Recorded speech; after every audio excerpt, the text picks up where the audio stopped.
Which is your favourite? Books set all on one day, or books that span a character's whole life? These are two of my favourite literary devices, so I've got loads of recommendations of each. And one of the most famous examples of a book set all on one day is Ulysses by James Joyce. This book is set in Dublin and all takes place on the 16th of June, which happens to be my birthday, but is more famously known to James Joyce fans as Bloomsday, named after Leopold Bloom, the main character in Ulysses. And Ulysses is a very bizarre novel. It's one of those that a lot of people have on their bucket list as a book they want to read at least once. It's a very modernist book. It follows Leopold Bloom throughout the course of this very ordinary day, and it really foregrounds the process of thinking.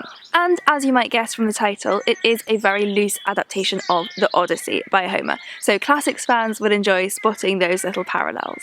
The most common genre where you might expect to find books set all in one day is thrillers, because this device is great for building tension. So a really scary book I loved is A Window Breaks by C.M. Ewan. This is about a man called Tom whose family have just gone through a series of terrible things. Their teenage son was recently killed in a car accident, and their teenage daughter was attacked and mugged. So to give the family some time to recover and bond as a family, they go away for a night to this remote house in Scotland. But in the middle of the night, Tom is woken to the sound of someone breaking in. And the rest of the book all takes place on that one night as Tom tries to keep his family safe from the intruders. But there's also this much bigger mystery we're uncovering. Or a very different kind of book that uses this, not a thriller though equally tense, is Summerwater by Sarah Moss. So this is set in a Scottish cabin park, the kind of place people might rent for a holiday, all on one long rainy day. And each chapter is told from the perspective of a different character, so we see them all observing each other and making judgments about each other. So this is very much a post-Brexit novel. It's really looking at the attitudes that have been allowed to fester in this country ever since then, and it's a very foreboding novel. The book keeps hinting at some devastation that is coming by the end of this day, and so really captures that feeling of inevitability that a lot of us have been feeling, that all of this tension and hatred must be leading us to some sad and dangerous place. But at the same time, Sarah Moss is such a brilliant character writer. All of these characters feel 100% real, and so then even amongst all of this tension there is this real sense of kinship, even as we can be cruel to each other. And then a book set over an even shorter period of time is The Dinner by Herman Koch. So this is all set over one meal. Two brothers, one of them a famous politician, and their wives come together for this very fancy 5-course meal to discuss something terrible that their sons have done. So the book is structured around the 5 courses, but as the meal goes on, the book gets darker and darker, and so do the decisions that the characters are making. So we do learn what the sons have done, and it is awful, but maybe even worse is the response that the parents are having. Everyone in this book is a dark, unlikable, hard to relate to character, which definitely makes this a divisive book, but I think makes it a fascinating one as well. And then for the last of my all-in-one day book recommendations, just to show that you can use this structure in a more light-hearted way as well, I have a romantic young adult book, The Sun is Also a Star by Nicola Yoon. So this book is about 2 teenagers, Natasha and Daniel, who meet just randomly on the streets of New York one day, just 12 hours before Natasha and her family are due to be deported back to Jamaica. And the book is told from each of their perspectives, as well as getting mini perspectives from loads of side characters, ones whose lives might intersect with theirs just for a split second. So it all comes together to paint this picture of fate and the universe bringing things together in the right place at the right time. So it's very cheesy and cute and shows just how many ways you can use the all-in-one day plot device. And then we have the books that do the total opposite, books that span the whole lives of their characters. So a much talked about book that does this is A Little Life by Hanya Yanagihara. This is the story of 4 young men, Jude, who's the main character, and his 3 closest friends. And Jude is this very sad, troubled character. His past is slowly revealed to us, years of trauma, which now lead him to self-harm. There is a lot of potentially triggering content in this book, so that's worth pointing out.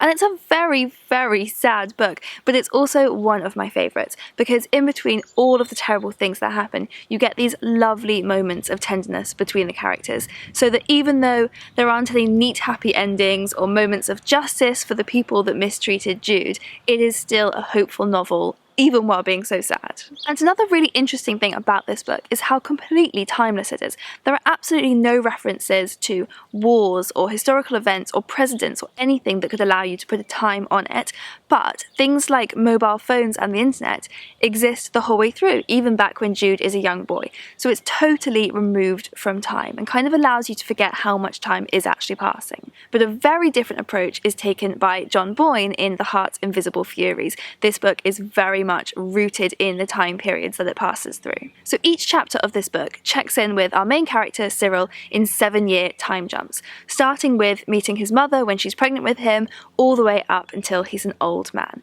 And this again is a very sad book, a lot of sad things happen, but it's also a very funny book. There is a lot of dark humour in here. And Cyril is a gay man born in Ireland, and so each time we jump forward 7 years, we see the changing attitudes to gay people in that time period. And as he gets older, he starts to travel as well. So we see Amsterdam in the 70s and New York in the 80s. The total opposite to A Little Life, and it's so rooted in time and place. The next book I'm going to recommend, I have talked about quite a bit on Book Break recently, but it's just too perfect not to include, and that is A Whole Life by Robert C. Taylor. So this is a very short book, even though it spans such a long time. It's about a man called Andreas who lives his whole life in the Austrian Alps and almost never leaves at all. And he leads this rather quiet life, defined by 2 major events that happen, one when his wife dies and one when he leaves to fight in the war.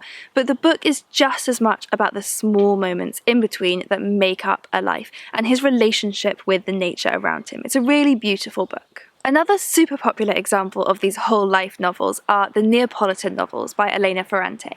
So starting with the first book, My Brilliant Friend, Elena Ferrante wrote 4 novels about the lives of these 2 best friends, Lila and Lenu, growing up in this very poor and often rather violent neighbourhood in Naples. And it is a series of 4 books, but the author herself has said she always considers it just one book published serially. And these books are partly famous because they are so beloved, and partly famous because of the speculation around the author Elena Ferrante's true identity. She's always been open about the fact that her name is a pseudonym, but that she doesn't want to reveal her true identity. And yet some journalists seem to have made it their life's work to uncover who she really is. I think we should obviously respect her privacy and just enjoy these stories about this difficult and often rather toxic friendship between these women, but one that is nonetheless incredibly deep and important to both of them. And then finally, just to subvert this, Time's Arrow by Martyn Amos is a novel told backwards, as in time literally moves backwards in the book. People might walk backwards into a hairdresser with short hair and come out with long hair. Our narrator is this kind of unknown consciousness who's been placed into the body of someone at the end of their life and watches it play out backwards.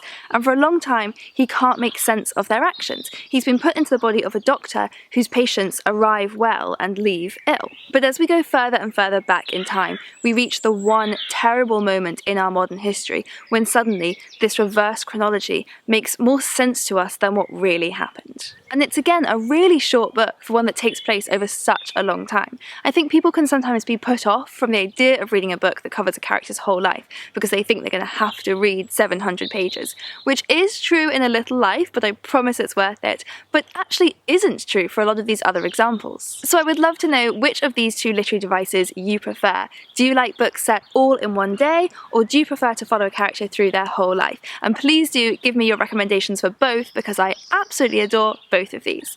And I will link a playlist here with loads more videos full of reading recommendations for you to browse through. And we'll see you next time!